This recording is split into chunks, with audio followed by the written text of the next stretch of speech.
রসুলপুর নামক একটি গ্রাম ছিল। সেই গ্রামে এক দরিদ্র কৃষকের পরিবার বাস করত। তাদের ছিল ছোট্ট একটি মেয়ে। তারা অভাবে থাকলেও তাদের সন্তানকে তারা কখনো অভাব বুঝতে দেয়নি। কি গো, আগামীকাল থেকে তো মাহে রমজান শুরু হবে। প্রথম রোজায় তো সবাই ভালো মন্দ খায়, মেয়েটাও তো বায়না করবে। কি করব এবার? আমিও তো তাই ভাবছি গিন্নি, কি যে করব। হাতে তো তেমন টাকা কড়ি নেই। বাজার সদাইয়ের যে দাম বেড়েছে, এই টাকা দিয়ে তো কিছুই হবে না। কোনো কাজও তো পাচ্ছি না। আমি তাহলে দেখি কোনো কাজের ব্যবস্থা করতে পারি কিনা। তুমি দেখো মেয়েটা কোথায় গেল। আচ্ছা, দেখছি কোথায় গেল মেয়েটা। এই অনিকা, জানিস কাল থেকে না রমজান মাস শুরু। আমার বাবা কালকে না অনেক ভালো ভালো খাবার নিয়ে আসবে ইফতারের জন্য।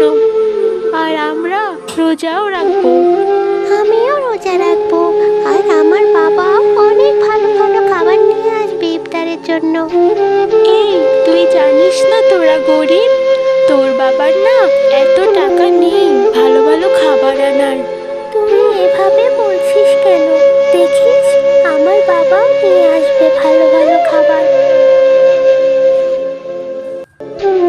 কিরে মা, সন্ধ্যা হয়ে যাচ্ছে তো, আর কত খেলবি? চল এবার বাড়িতে চল। এই তুই থাক, আমি যাই, কাল আবার আসবো খেলতে। আচ্ছা মা, বাবা আজ ছেড়ির জন্য কি নিয়ে আসবে? বাবাকে বলো ওরও দেখে যেন একটা মাছ নিয়ে আসে। আচ্ছা মা, ঠিক আছে, বলবো এখন তোর বাবাকে। মা, আমরা কি গরিব? তোকে এসব কথা কে বলেছে? আখি বলল আমরা নাকি গরিব, আর আমার বাবার ভালো ভালো খাবার আনার টাকা নেই। তোর বাবা তোর জন্য ভালো ভালো খাবার নিয়ে আসবে রে মা। এখন যা, মুখ হাত ধুয়ে পড়তে বস, একটু পর তোর বাবা চলে আসবে।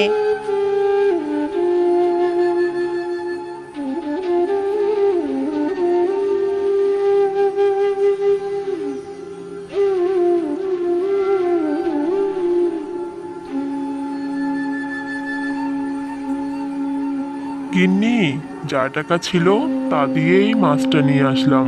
সেহরিতে রান্না করিও, আমার মেয়েটা অনেক খুশি হবে। আচ্ছা, ঠিক আছে।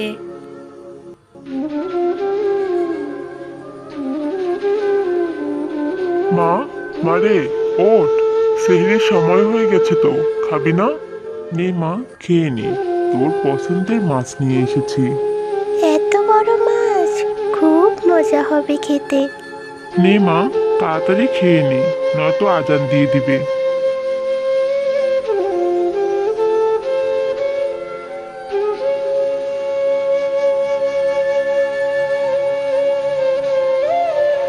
মা, একটু পরেই তো ইফতারের সময় হয়ে যাবে, তাই না? হ্যাঁ রে মা। তাহলে আমি একটু যাই, বাইরে থেকে ঘুরে আসি।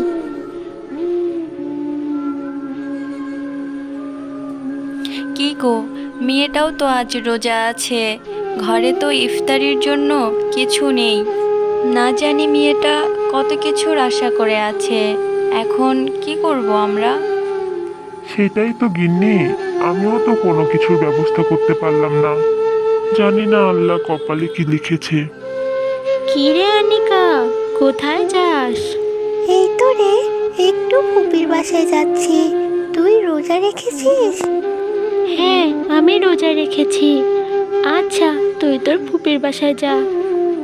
এদিকে আনিকার ফুপি ইফতারের জন্য রান্না করছিল। ফুপি, তুমি কি কি রান্না করছো গো? এই তো মা, ইফতারের জন্য রান্না করছি। তুমি বসো, ইফতারের সময় তো হয়ে এলো। আজ না হয় আমাদের সাথে ইফতার করলে।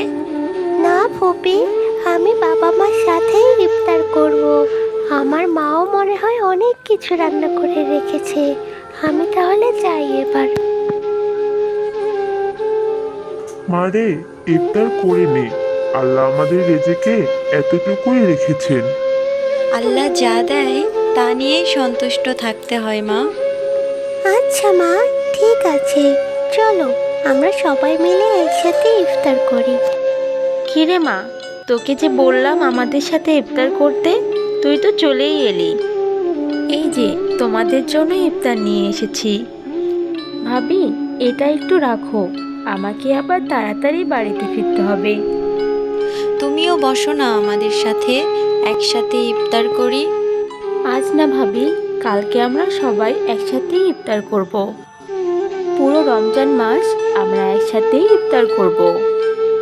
এরপর তারা পুরো রমজান মাস একসাথে ইফতারি করলো।